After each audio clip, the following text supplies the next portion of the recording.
কলকাতার বউবাজারে একটা চায়ের দোকানে তারানাথ বসে আছে। গায়ে ময়লা ধুতি, গলায় রুদ্রাক্ষের মালা, চোখে ধূসর দৃষ্টি। সামনে গরম চা আর একটা ছেলে, মুখ শুকনো। ছেলেটা বলল, তারানাথ বাবু, আমার মা রাতে ঘুমাতে পারে না। বাসতলার বাড়িটায় কে যেন হেঁটে বেড়ায়। ঘরের কোণ থেকে শিকল টানার শব্দ আসে। তারানাথ এক চুমুক চা খেয়ে বললেন, বাসতলা? ওইখানে 50 বছর আগে এক জমিদারের মুন্সি কলাই দড়ি দিয়েছিল। টাকা পয়সার হিসেবে গরমিল ধরা পড়েছিল। রাত 12টায় তারানাথ পৌঁছালেন বাসতলার পুরানো বাড়ি। বাড়িটা ভাঙাচুরো, উঠোনে বাঁশঝাড়। মধ্যরাতে শিকল টানার শব্দ, চান চান চান, ঠিক যেন কেউ ভারী কিছু টানছে।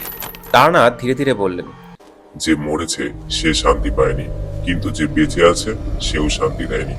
বাঁশঝাড়ের নিচে মাটি করতেই বেরোলো একটা লোহার সিন্দুক। সিন্দুকের ভিতর জমিদারের হিসাবের খাতা আর একটা চিঠি। চিঠিতে লেখা, মুন্সিকে আমি মিথ্যা চুরির দায় দিয়েছি, আমার লোভের জন্য ওর প্রাণ গেল। তারানাথ চিঠিটা ছেলেটার হাতে দিয়ে বললেন, এটা তোর মাকে দিস, ওই বাড়ি তোর মায়েরই।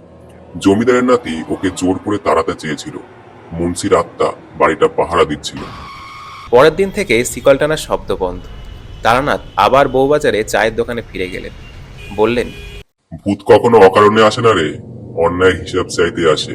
হিসাব মিটে গেলে ওরাও চলে যায়। চায়ের কাপটা শেষ করে তারানাথ ধোয়ার দিকে তাকিয়ে হাসলেন। ছায়া থাকেই যদি আলো না জ্বালে মানুষ। শুনছিলেন তারানাথ তান্ত্রিক আর বাসতলার ছায়া। গল্পটি কেমন লাগলো অবশ্যই কমেন্ট সেকশনে জানাবেন। আর এমন ধরনের গল্প শুনতে চাইলে অবশ্যই চ্যানেলটি সাবস্ক্রাইব করে আমাদের পাশে থাকবেন।